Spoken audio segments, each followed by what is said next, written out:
दो देशों की दुश्मनी का सबसे खतरनाक रूप।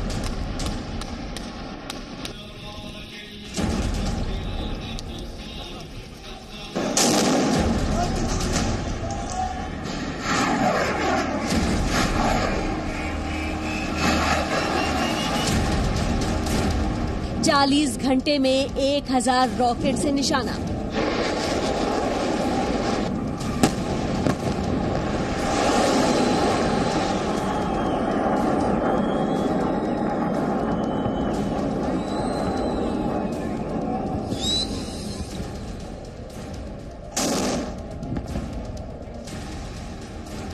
हमास का हमला, इजराइल की स्ट्राइक।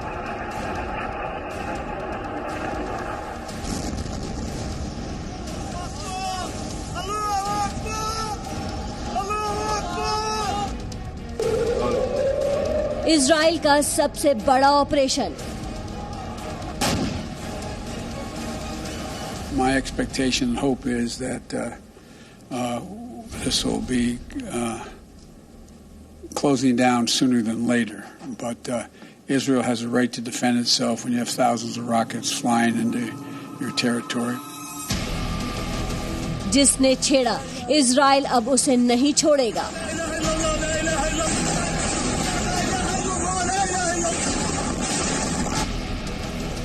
आतंकवाद पर फिर बटी दुनिया। गजा में जो बमबारी हो रही है, ये जो बर्बरियत का खेल है, इसे फिलफौर बंद होना चाहिए। आतंकवाद के खिलाफ युद्ध से कौन परेशान?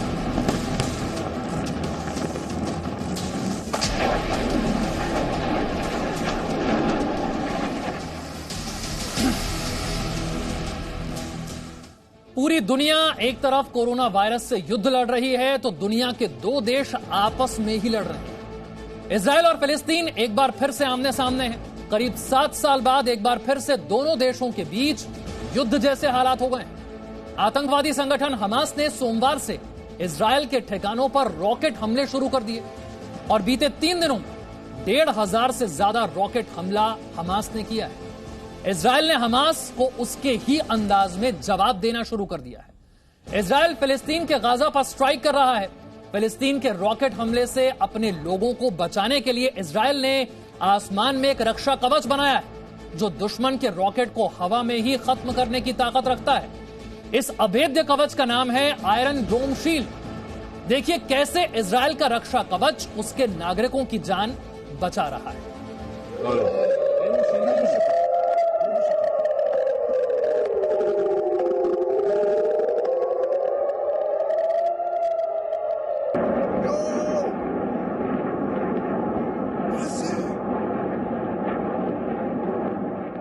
आसमान में ये पीले रंग की रोशनियां कोई साधारण आतिशबाजी नहीं बल्कि रॉकेट है और बीच बीच में जो चमक उठती दिख रही है वो दरअसल रॉकेट को रॉकेट से निशाना बनाने के बाद निकलने वाली चिंगारी है।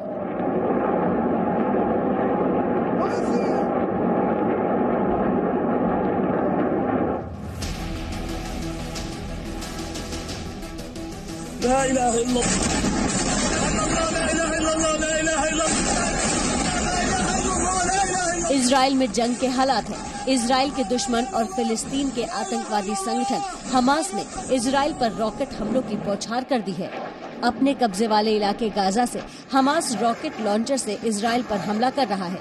बीते 3 दिनों के अंदर आतंकवादी संगठन हमास की ओर से इजराइल पर 1500 से ज्यादा रॉकेट दागे गए हैं। अब जरा सोचिए, इतने रॉकेट अगर किसी एक शहर पर गिरे तो उस शहर के हालात क्या होंगे। लेकिन इजराइल की एडवांस तकनीक के आगे हमास के रॉकेट टाए टाए फिस हो जा रहे हैं क्योंकि इजराइल की तकनीक और उसके रॉकेट हमास के रॉकेट की आसमान में ही समाधि बना दे रहे हैं।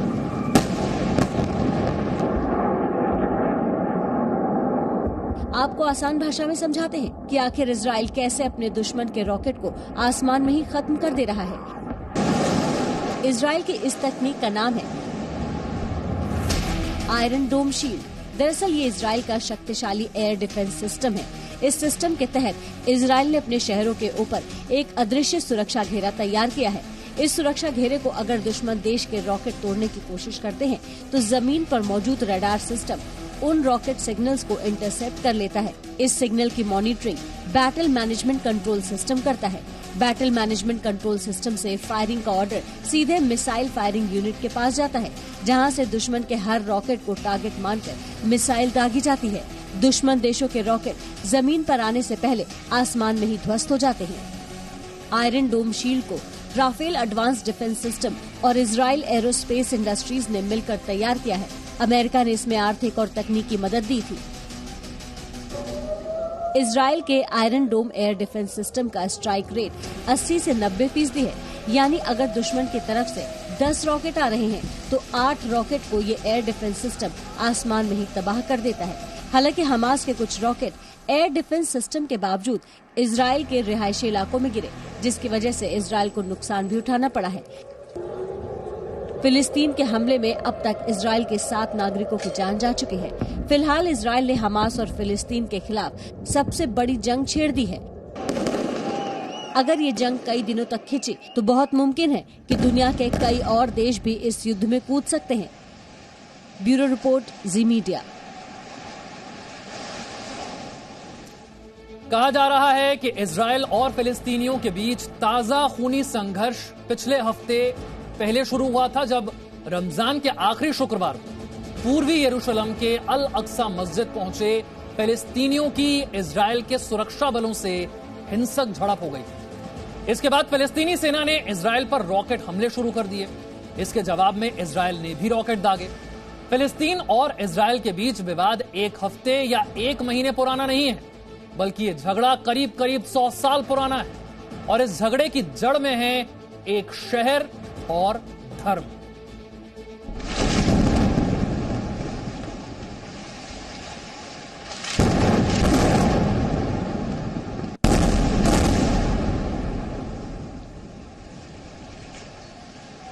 पहला धमाका।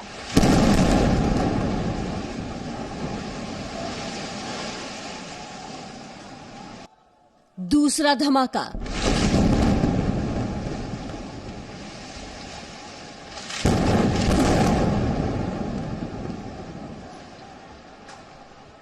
तीसरा धमाका।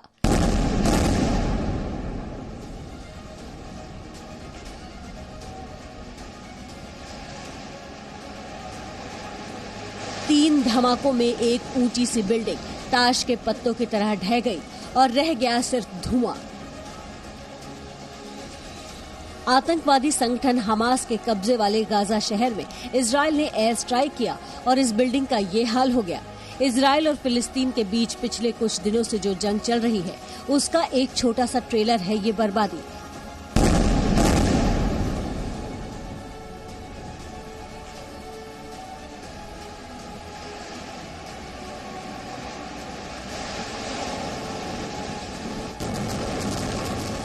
इससे कहीं ज्यादा बर्बादी और गम इजराइल और गाजा शहर में देखने को मिल रहा है।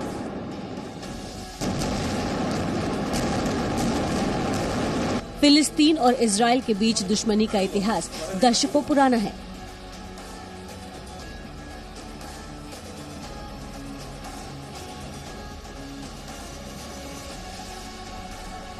इस दुश्मनी की जड़ में है एक शहर जिसका नाम है यरूशलेम।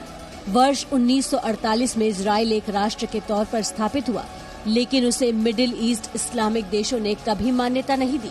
हालांकि काफी संघर्ष के बाद तय हुआ कि पश्चिमी यरूशलेम के हिस्सों पर इजराइल का कब्जा होगा और पूर्वी यरूशलेम के हिस्सों पर जॉर्डन का कब्जा होगा। 1967 में जब इजराइल ने सीरिया, जॉर्डन और फिलिस्तीनियों से युद्ध लड़ा तो उसने पूर्वी यरूशलेम और वेस्ट बैंक पर भी कब्जा कर लिया, यानी ये दोनों इलाके जो जॉर्डन के पास थे वो इजराइल ने उससे छीन लिए और तभी से इन इलाकों में इजराइल और फिलिस्तीनियों के बीच हिंसक टकराव होता आ रहा है। इजराइल दावा करता है कि पूरा यरूशलेम उसकी राजधानी है, जबकि फिलिस्तीनी पूर्वी यरूशलेम को भविष्य के फिलिस्तीन राष्ट्र की राजधानी मानते हैं। पैलेस्टाइन और इजराइल के बीच का विवाद मूलतः एक एथनो रिलीजियस टेरिटोरियल कॉन्फ्लिक्ट है। इसका इतिहास कम से कम 100 साल पुराना है। लेकिन इसका मॉडर्न फेज हम कह सकते हैं कि सन 1948 में शुरू हुआ, जब यहूदियों ने अपने लिए एक स्वतंत्र देश यानी कि इजराइल की स्थापना की घोषणा करी। 1948 से लेकर 1967 के बीच इसके चलते कम से कम 3 बार अरब और इजराइल में युद्ध हुआ। पूर्वी यरूशलेम को लेकर फिलिस्तीन और इजराइल एक दूसरे से जंग क्यों लड़ते हैं, उसकी सबसे बड़ी वजह धार्मिक भी है। पूर्वी यरूशलेम ईसाई, इस्लाम और यहूदी तीनों के लिए अहम है। ईसाई धर्म के लोगों का जुड़ाव इस क्षेत्र से इसलिए है क्योंकि उनका मानना है कि ये वही जगह है जहां कलवारी की पहाड़ी पर ईसा मसीह को सूली पर चढ़ाया गया था। उनका मकबरा चर्च ऑफ होली सेपल्का के अंदर स्थित है और ये उनके पुनरुत्थान का स्थल भी है, इसलिए ईसाई इस जगह को मानते हैं। मुसलमानों के लिए ये जगह इसलिए अहम है क्योंकि डोम ऑफ रॉक और अल अक्सा मस्जिद यहीं पर स्थित है। ये मस्जिद मक्का और मदीना के बाद इस्लाम का तीसरा सबसे पवित्र स्थल है और यहूदी यरूशलेम को इसलिए अपना बताते हैं क्योंकि उनका मानना है कि यही वो जगह है जहां आधारशिला रख पूरी दुनिया का निर्माण किया गया था। यहूदियों वाले हिस्से में कोटेल या वेस्टर्न वॉल है। ये दीवार पवित्र मंदिर का अवशेष है। यानी यरूशलेम ईसाई, इस्लाम और यहूदी तीनों धर्मों के केंद्र में है और सारे विवाद भी यहीं से शुरू होते हैं। ताज़ा विवाद में पूर्वी यरूशलेम में यहूदी फिलिस्तीनियों को उनके घर छोड़ने की धमकी दे रहे हैं और वो उन्हें अल अक्सा मस्जिद में जाने से भी रोकते हैं क्योंकि उनका कहना है कि ये जगह वेस्टर्न वॉल की है, यानी उनकी धार्मिक भावनाओं से जुड़ी है। धर्म के नाम पे कुछ एक जनरल लेफ्ट विंग थॉट है कि इजराइल एक ऑक्यूपायर है और फलस्तीनी बेघर हैं। इसमें एक चीज बड़ी करीब से आप देखें कि 15 साल से एक ही आदमी फलस्तीन के प्रेसिडेंट की गद्दी संभाले बैठा हुआ। इस साल वहां इलेक्शन होना था, अभी 2-3 महीने पहले सब तैयारी थी, कैंपेन हो रहा था। इस बैकग्राउंड के अंदर फिर वहां झगड़े फसाद शुरू हुए। जो जेरूसलम के अंदर मस्जिद अक्सा है और उसके पास झड़पें हुई। ये सब शुक्रवार रात को रमजान के आखिरी जुमे के मौके पर हजारों लोग अल अक्सा मस्जिद पर जमा हुए, जिसके बाद हिंसा शुरू हुई। वैसे तो हर साल रमजान के महीने में यहाँ पर हिंसा होती है, लेकिन इस बार इजराइल के दुश्मन आतंकी संगठन हमास ने इजराइल पर रॉकेट हमला कर हालात युद्ध जैसे कर दिए। ब्यूरो रिपोर्ट, जी मीडिया।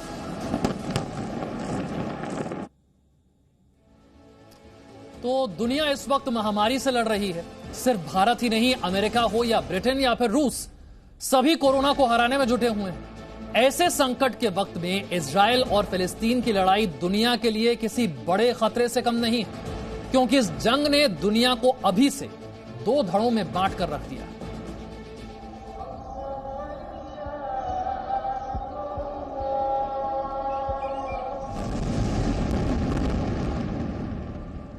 ये बर्बादी, ये तबाही के निशान देख रहे हैं।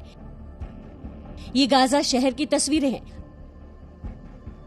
गाजा फिलिस्तीन के कब्जे वाली जगह है और इस शहर का ये हाल इजराइल के एयर स्ट्राइक में हुआ।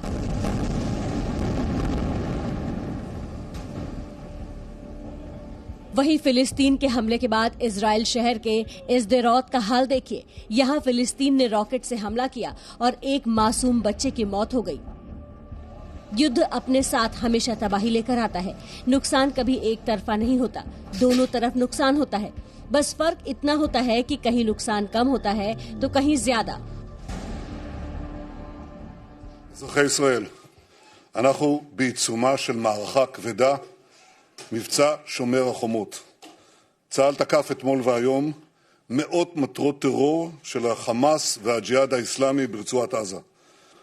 חמאס והג'יהאד האסלאמי שילמו, ואני אומר לכם כאן, ישלמו מחיר כבד מאוד על התוקפנות שלהם.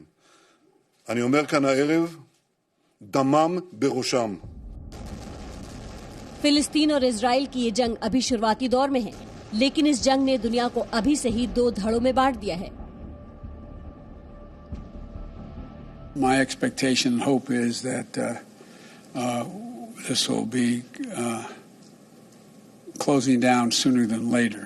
But Israel has a right to defend itself when you have thousands of rockets in your territory.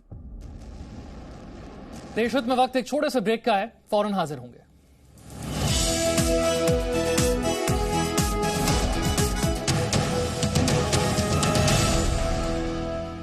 Regulator की बात करते हैं कि पहले होना चाहिए, तो जयपाल जी शायद हिंदुस्तान मलेशिया के बाद दूसरा देश है जो कन्वर्जेंस बिल ला रहा है और रेगुलेटर की बात कर रहा है। पूरी दुनिया में आज तक कन्वर्जेंस बिल आया ही नहीं है। जो आपको लग रहा है कि रेगुलेटर लाने में शायद देर हो गई और कन्वर्जेंस पहले हो गया, वो सच नहीं है। First of all, I have special regard and affection for Sushma ji. I wish she had been minister for all these 2 years. I agree with her ideologically. There should be no control. It should all be done